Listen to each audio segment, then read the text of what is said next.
Questions? Kenny, you go into this offseason looking for what kind of changes for this team or how much improvement? Well, I think it's a little early. I mean, we lost out Saturday. It's Tuesday. Obviously we know we got to get better. We got beat by a team that's better than we are.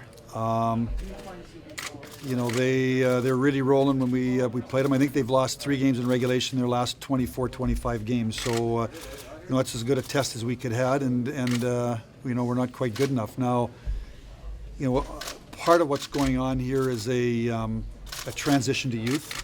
I'm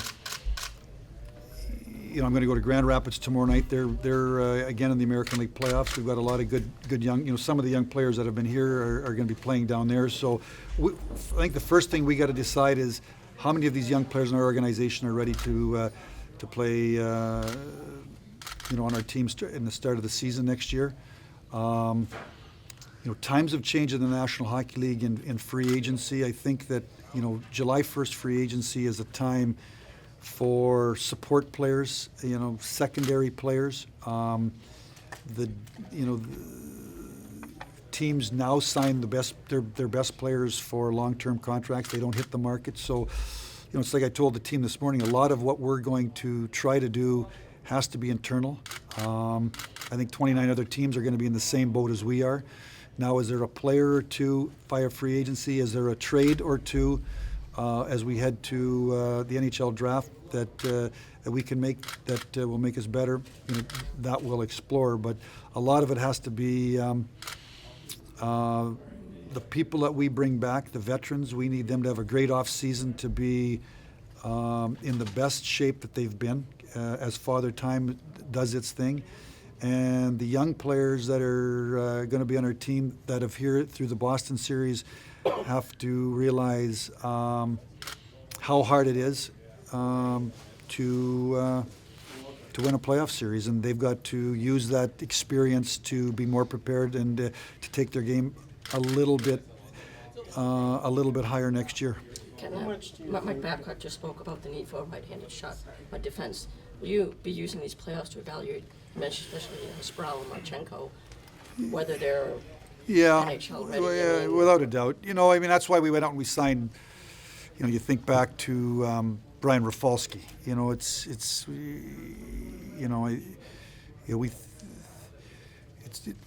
Right shot defensemen are at a premium in the league, and right shot defensemen that can really, in my mind, play the power play, get points. So certainly Ryan Sproul's had a tremendous rookie year in the American League. He had 3 points in a playoff game the other night in Abbotsford. Again, I'll be watching most of their playoff games the rest of the way. Marchenko is done for the year with with ankle surgery.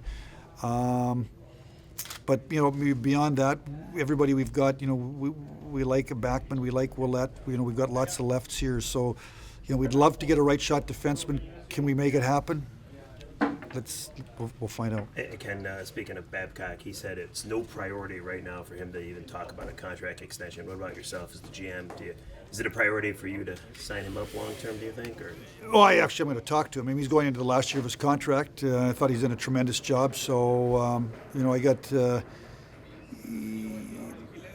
the time a team gets eliminated till really probably early August, these are the times for big decisions.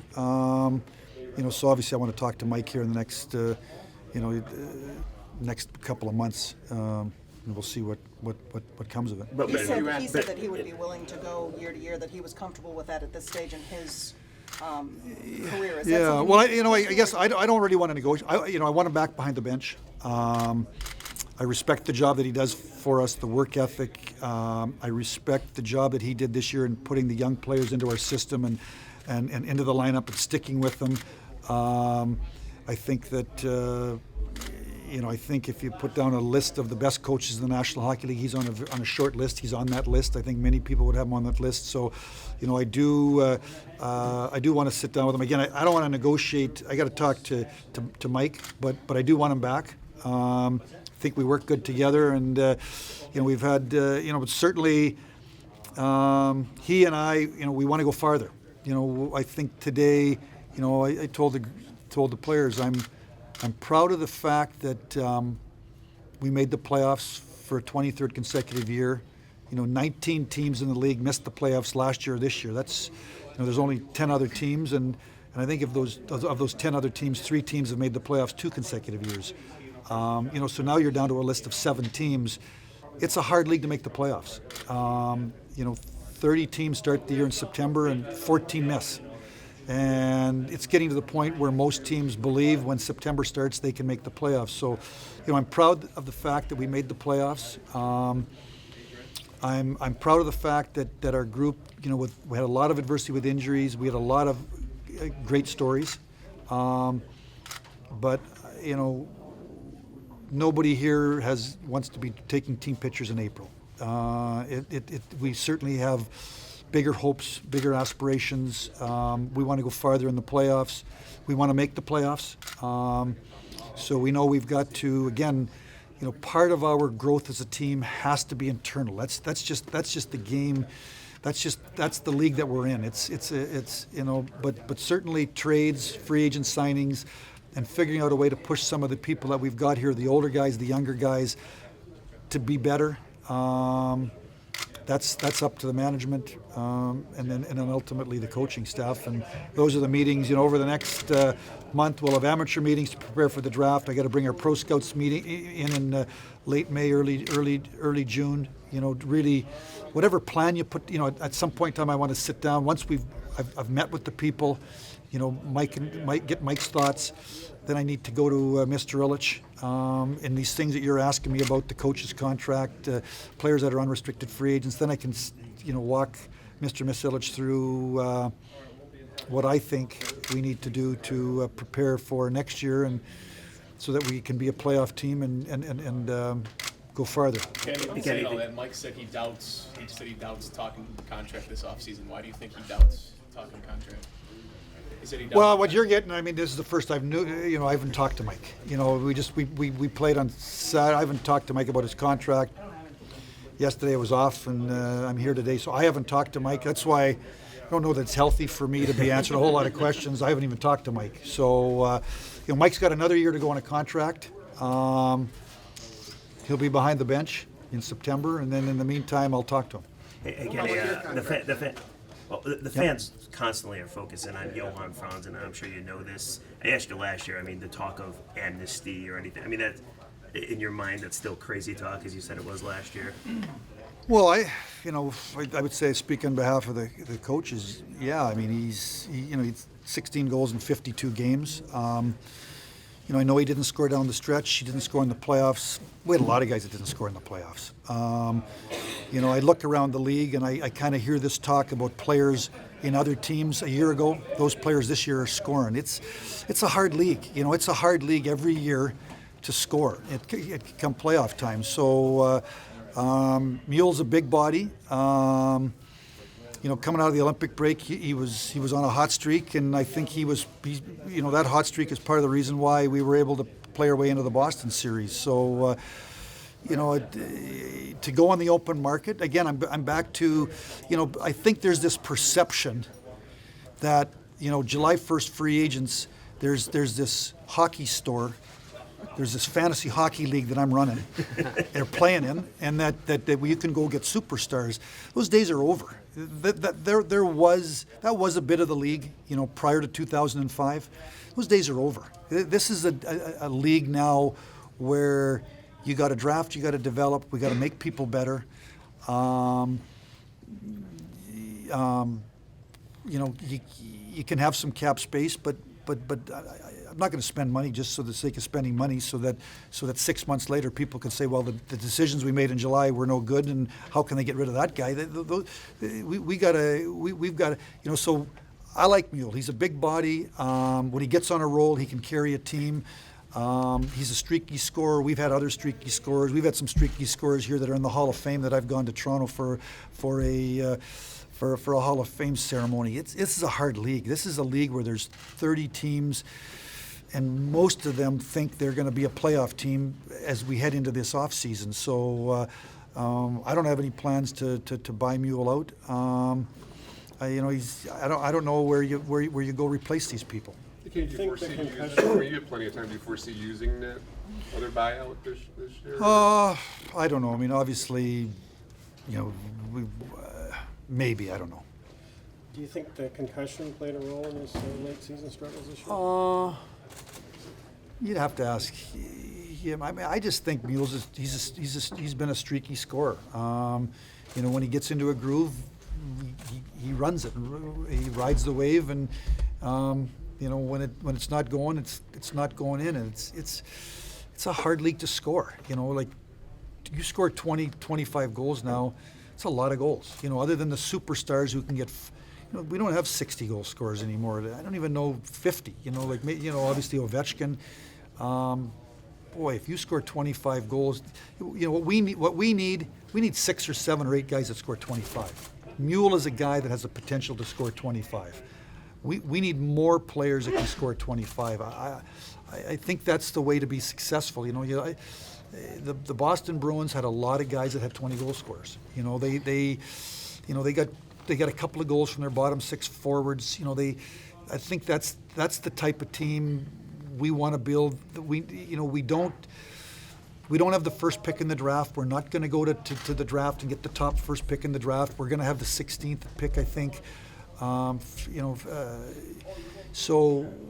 We need to draft, develop players that we need lots of 20 goal scorers. Mule can score 20 goals. We need more Mules. We need more players that can score 20 goals. And I think, if you had 9 forwards that could score 20 goals, you'd go into a playoff series. You're not sure who's going to score, but you feel you're going to score because you've got lots of people who have scored over the course of the year. So, certainly Tats at 19 and Nyquist had 28. Now I don't think he's going to score 22 goals in 28 games again. Pav can score 20. Z can score 20 plus. We've got to see if we can find another 2 or 3 guys. We got an Anthony Mantha. He's playing Game 7 tonight. If he goes on to the next series, we'll go watch him. Is he ready for the NHL or does he need time in the American Hockey League? And Pulkkinen had 30 goals as a rookie in the American Hockey League. But I think we need lots of. I think the game today, unless you can get that superstar that can score 40, 45 goals, you need lots of 20-goal scorers. We need more 20-goal scorers. I think that's, we'd love to get a right-shot defenseman that can play on the power play. We'd like to get a better power play. Boston scored 6 power play goals. We scored 2. If we scored 6 and we scored 2, maybe the outcome would be different. So we need better. Our penalty killing wasn't as good, but we need to score on the power play. And your power play can't be a 1-minute power play. You need 2 units because the other team, when you put out your best players the first minute, they put out their very best, biggest defenders, and sometimes you need your second unit to score. So, that would be a wish list. We'd love to have a right shot, the guy that can play on the point and power play. No, maybe it's internal. Maybe it's Ryan Sproul. That's why we signed Daniel Alfredson. I mean, obviously, I haven't talked to any players. I haven't talked to Alfie.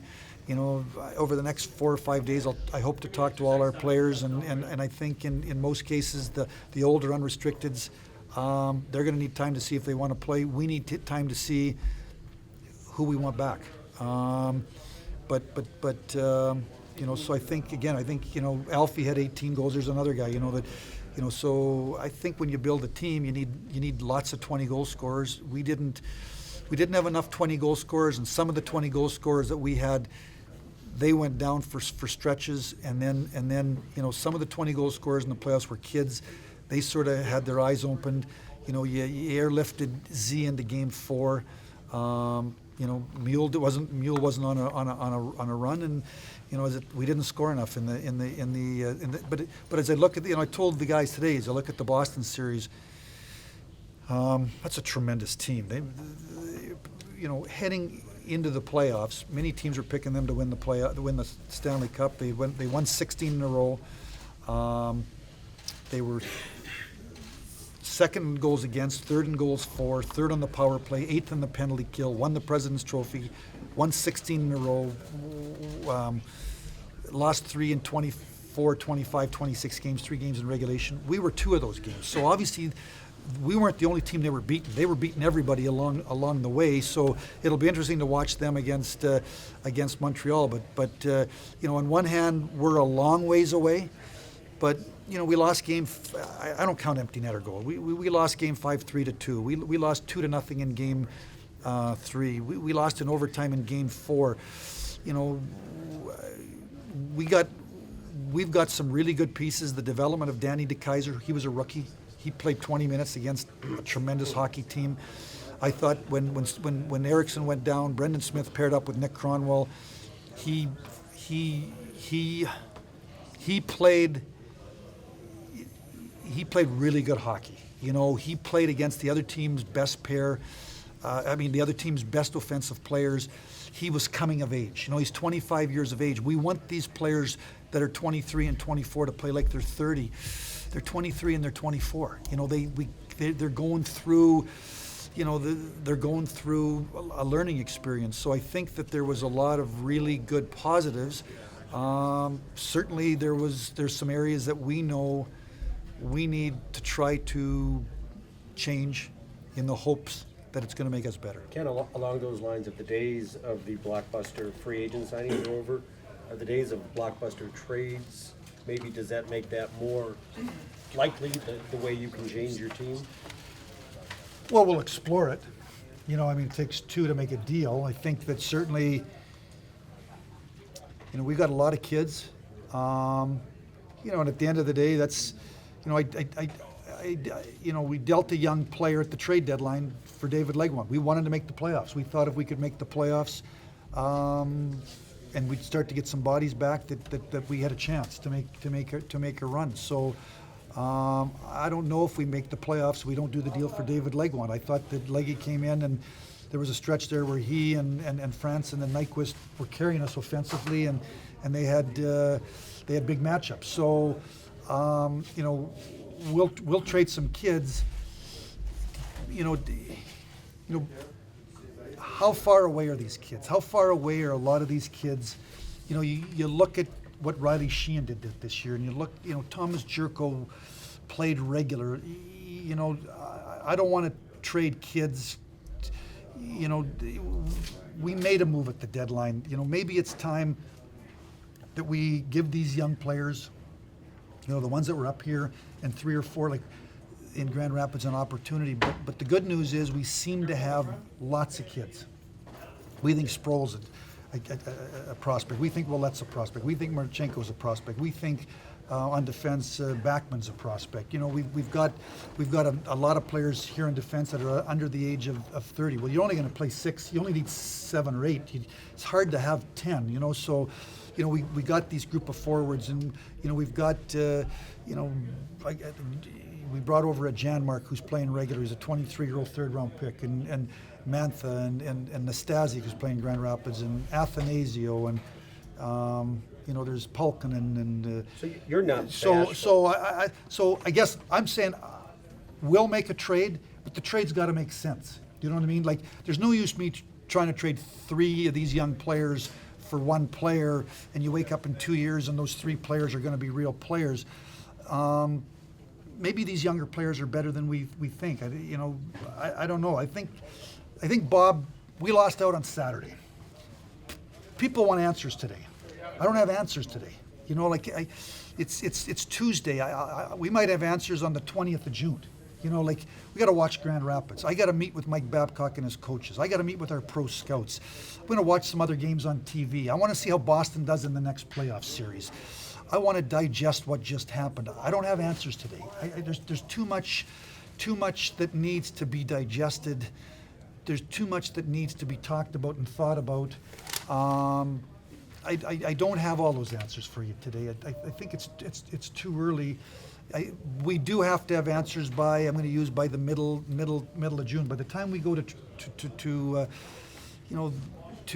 Philadelphia for the draft, if we're going to make trades, we got to know what we're looking for, and we got to know who we're prepared to move, and then we got to see if the guy we're looking for is available. But really, the teams that missed the playoffs, they haven't made any trades in the last 2 weeks. And the teams that lost in the first round, they're probably not going to make any trades in the next 2 weeks. So it's a time when our industry, everybody's doing what we're doing. They're sort of evaluating what they've got, evaluating what they'd like to get, formulating a plan, and that plan really gets executed, in my mind, from the middle of June until the middle of July, and then you go into the latter half of July and early August. There might be some players that aren't signed, that are sitting out there, and you try to find a cheaper player that maybe fits a need. But in the meantime, right now, we're trying to formulate a plan. Will we make a trade? Yeah, we made a trade at the deadline. We traded a good young player and a draft pick for a veteran player, and I think that veteran player helped us make the playoffs. So, blockbusters. How many blockbusters are there? I mean, there's the odd one. But would we do a blockbuster? Yeah, if the blockbuster made sense. I think we've done blockbusters before. I mean, we traded for Chris Chelios. We traded for Brendan Shanahan. I don't know. We've signed. We traded at the deadline for Brad Stewart. We signed Brian Rafalski. We're trying to win. We've signed some veterans the last 2 years. Some have worked out the way we had wanted and better. Some haven't worked out the way we had hoped. So we're going to keep trying. Ken, have you changed your philosophy from overripe prospects to more of a baptism under fire based on how these young kids performed? No, I don't think so. I think I have too much. I think I'm general manager of a team that this ownership, this fan base, they want us to be a playoff team. Nobody seems to have an appetite to miss the playoffs for 4 or 5 consecutive years, to try to replenish and build up this core of players that you can build on and build around for 10 or 12 years. So where we draft, Art, we don't draft high enough to move players from junior to the National Hockey League to make the playoffs. We can have the youngest team in the league next year. We're going to miss the playoffs. That's just because, how do I know? I just look at other teams and other situations. So, we're putting players, if Anthony Mantha is ready to play in the National Hockey League next year and he beats somebody out, he'll play in the National Hockey League. But if he can't beat anybody out, we're not just going to put him on the team because he had a great junior career. I don't believe in entitlement. I don't believe in handing people jobs. I believe you come in and you take somebody's job. I believe that you put time into your craft to learn to be a better. I don't know that they didn't make you the chief writer at the New York Post the first day you left school. We're the new, the National Hockey League. We're at the top of our profession.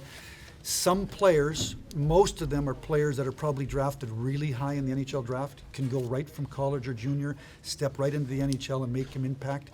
Most players need time to develop. And we're so I think that Thomas Jerko spent a good year in there. I think that the run in the American League Calder Cup playoffs last year was great for Sheehan. It was great for Jerko. So that when they get here, they've had success at the level right below this, and they can say, I think I can have success at the next level. So, we use the word overripe. I want to win. What's winning? I want to be a playoff team. And I think that when players are ready to help us win, they'll be here. And if we don't think they're quite, the one guy that wasn't here that probably should have been here at the start of the season was Nyquist. Other than that, Thomas Jerko, when we called him up in November, he was the 8th leading scorer in the American Hockey League. I think this isn't a league where you're going to learn to score in. You learn to score in other leagues. You don't learn to come up here to learn to score. If you can't score before you get here, you ain't going to learn. The coaches aren't going to give you enough time to learn to score because they want to win. They're going to put people out there that they know have got a track record to do it. If you can't defend, it doesn't matter how many points you get. If you're a defenseman and you can't defend, Mike Babcock's not going to put you on the ice. So if you can't learn to defend, I just look at the development of Brendan Smith. Brendan Smith was the highest scoring defenseman in all of college hockey. He was one of the 10 finalists for the Hobey Baker Award. We think he's a fabulous prospect. We've gone through growing pains. He's at the age of 25. He looks like he's a real player. Like, that's what I'm trying to say. This is a hard league to be a real player in at 22 and 23. We don't have a 22-year-old Yzerman. We don't have a 22-year-old Lidstrom. We don't have those players. I'll be the first to tell you. But I think that these players, Pavel Datsyuk and Henrik Zetterberg, they weren't even Pavel Datsyuk and Henrik Zetterberg at 22. They became Pavel Datsyuk and Henrik Zetterberg at 26. In 2005, when they went back for the season, Z led the Swedish league in scoring, and Pav was one of the leading scorers in the Russian league, and then Yzerman retired, and they were ready to take on the mantle to lead the team. And that's what we're doing here. I'm trying to get these people, because if they get here too early, what happens is the coaches and the fans and the managers and the media, and all of a sudden they start to make mistakes, they get down on them. That's what happens. And that's why young players get traded to other organizations, because they get there too quick. They're not quite ready for the challenge. And then people get down on them, the manager and the coach, and then they go to another city. So I'm hoping to leave these players away from here as long as possible, so that when they do get here, those growing pains are as short as possible. How about Mrazek? I mean, Red Wing fans are enamored with him. He's put up good numbers here in Detroit. I mean, do you? I would say to you, fans are enamored with everybody that's not on those teams. That's the truth. Well, Because that's true. I'm a fan That's very too. I'm a true. fan of other sports. I'm the same thing. I'm always enamored with somebody that's not there. Like, But you need a backup goalie at least next well, year. and we might. I'm going to go to Grand Rapids tomorrow night. Again, I think what we have to decide, we believe we got a 60-game number one goalie. Is Peter Mrazek, as a 22-year-old, better off playing 15, 18 games in the NHL? Or is he better off playing 65 games in the American Hockey League for one more year? I don't know. That's the conversation, the internal conversation that we got to have. I mean, everybody's they're enamored with Manthan and Mrazek, and everybody's enamored with the people that aren't here. Well, the people that are here now, we were enamored with those people 3 years ago. Now they're here, they want to know who's next. You know what I'm saying? Right, yeah. It's human nature. It's human nature. So that's why I try to keep them out of here as long as possible, because there's big expectations when you play in the National Hockey League. There's passion, there's emotion, and if when a player doesn't live up to those expectations and that hope, people get down on them real fast. And then when they get down on them real fast, is it ever hard to regroup and win the coach's favor over, win the fans' favor over, win the management over? It's a hard league to be 23 and all of a sudden not be fulfilling your potential. And how do you fill the potential? You don't get on the ice. The coach is nervous. You've had some turnovers or you've got beat. So when you get beat in the American Hockey League, we just tell the coach, throw him back on the ice, because the American League coach isn't going to lose his job. No one's going to lose their job if at the American Hockey League. But up here, people are under pressure. There's expectations. There's pressure. The fans want us to be in the playoffs. They want us to win. I'm disappointed. We've won one playoff round in the last 3 years. It's certainly not what we've the bar. It's not the bar that we've set. But I told our players here today, there's 30 teams in the league that are going to camp next September. Almost all of them, if not all of them, almost all of them, they think they're going to be playoff teams. We're one of those 30. It's hard to make the playoffs. 8 teams win one round. There's 30 teams. 8 teams win one round. It's hard to win a round. 4 teams win 2 rounds. Like, if you win 2 rounds and you get your share, every 7.5 years you get one Final Four appearance. It's hard. And then you got teams like, you think of the Detroit Red Wings of the late 90s and early 2000s. Certainly the Boston Bruins they've built a team. The Chicago Blackhawks. Well, if you start to have some of these teams become repeat Final Fours, there ain't many spots left. We've got to. We got to stay what's the course? The course is drafting and developing. There was we had internal conversations 3 and 4 years ago. Jimmy Neal, myself, in talking to the amateur, we needed to draft bigger. Mm-hmm. And Riley Sheehan, 6'2", 220 pounds. Anthony Mantha, 6'5". Nastasiuk, our second-round pick, is 6'2", 200 pounds. We took 2 players, a 6'5" and a 6'6" or 6'7" defenseman, Wheaton and McNulty, in the 5th and 6th and 7th rounds. I don't know who's going to play, but we're trying to draft bigger. But at the end of the day, that philosophy takes 6 years to kick in. Like, we're drafting 18-year-old kids. You just don't, so, but at the same time, we like skill. We love Nyquist. We love Tatar. We love Zetterberg. We love Datsuk. We loved Larionov. We love Brian Rafalski. They were small. They were great small players. Slava Kozlov. So we like small, but at the end of the day, we're dealing with 18-year-old kids, and we're not picking in the top 5. We're not getting those instant blue chip guys that go right on the roster. We're not getting Steve Yzerman. We're trying to avoid that process, and I think our scouts and Jeff Blashill and Mike Babcock have done a fabulous job in scouting and evaluating young players, and Blashill is developing them, and Babs is playing them at the NHL level. Do you expect this offseason to meet with ownership and talk about your contract situation? You have a year left on your deal about an extension. I'm assuming so. I mean, I don't want to. I'm assuming so. Do you have a year left? Is that correct or no? Or is it Yeah, I got a year and an option. And your thoughts on Stephen Weiss? How confident are you that he can get back to being the player that he was, and just how important would that be? Well, it's obviously huge. I mean, we made a significant signing, and we thought that Stephen was going to be our second line center. We needed more offense. He's been a guy prior to last year that had produced 48 points or more 5 out of 7 years. It was a disappointing year. I mean, I think when he first came in here, I think, Mike Babcock demands that our players play 200-foot hockey. I think it's a winning. It's been a great formula for us.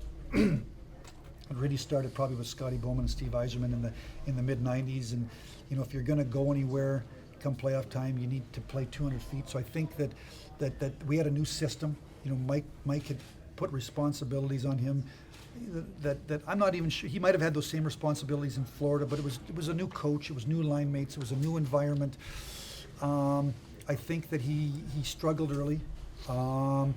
And then he had a bit of a groin injury, and then he came back and he played. My take would be that probably, a month before we shut him down in early December, he was probably having groin injuries.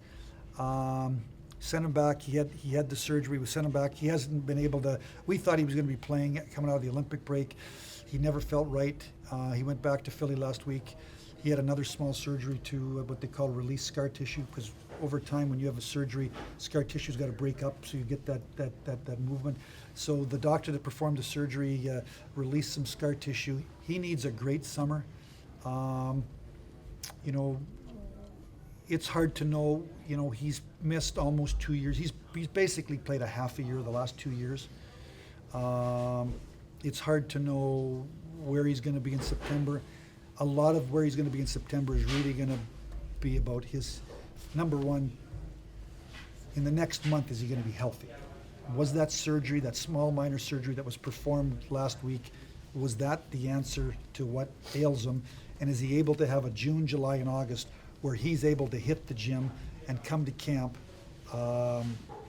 healthy, fit, ready to go? Or are we going to wake up in early June and he's where he was a month ago? It wasn't the answer, and we're going to continue to be looking for answers as to why is he not getting healthy. So I don't have an answer for you. I thought he'd be healthy 6 weeks ago. So for me to stand up in here and say, yeah, he's going to be healthy in a month, he's going to have a great summer, he's going to have a great year, I don't know that. We need him to get healthy. Before anything positive can happen, we need to get him healthy. He's not healthy. Kenny, you mentioned your American League coach earlier. How are you going to handle that this summer? I'm sure he'll get some interest from other teams, but he's got a year left. Yeah, I'm not. And will Mike's situation or maybe uncertainty beyond this year factor into what you guys? I think what the question you're posing to me is You probably. let other teams talk to him. Well, no, not right. No, right now we're not going to do anything. Right? I got to figure out what I'm doing. I mean, I don't really want to be a development team for other people. We got to get this program going. So I don't have an answer for you. I would say to you, I believe Blash is an NHL coach in the making. Is he ready today? I mean, he's coached in the American League for 2 years. But I think, you know, and he had 1 year in the American League with Babs. I would say to you, I really believe he's an NHL coach in the making. He has a year to go on his contract as well. I got work to do. Do you expect to use the compliance buyout this year, or you, Possibly. have you thought, I mean, Well, I think at the end of the day, you know, and I guess the name I'm going to bring up, you know, I've talked to Kevin up, you know, Jordan Tutu has a year to go. You know, Toots doesn't want to be in the American League. We don't want him to be in the American Hockey League. You know, so I think at the end of the day, there was a little bit of interest in Toots at the prior to the trade deadline. You know, Toots has done everything we could ask of him in the American Hockey League. He hasn't complained. He's been a good foot soldier. I don't know if we're going to buy him out, but I don't think it's fair to Toots. And from a business standpoint, we don't want Toots in the American Hockey League. So, you know, I think that I got to figure out a way to get Jordan Tutu back to the National Hockey League.